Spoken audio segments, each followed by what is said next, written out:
I'm sure you've heard the news. AMD's Ryzen 9000 CPUs just got a stealthy upgrade, and it's a game changer. AMD's latest BIOS update has supercharged the Ryzen 9000 series, delivering up to a 17% performance boost overnight. How, you ask? For the high-end Ryzen 9 models, AMD slashed CCD latency. Meanwhile, the Ryzen 5 and 7 variants now enjoy a 105-watt power limit, up from 65 watts. This means smoother gaming and faster productivity, especially in number-crunching apps like Y-Cruncher and Blender.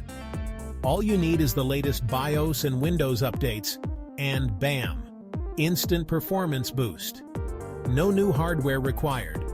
So if you've got a Ryzen 9000, it's time to hit that update button. Don't forget to like this video and subscribe for more tech tips and tricks. Got questions or thoughts? Drop them in the comments. Thanks for watching.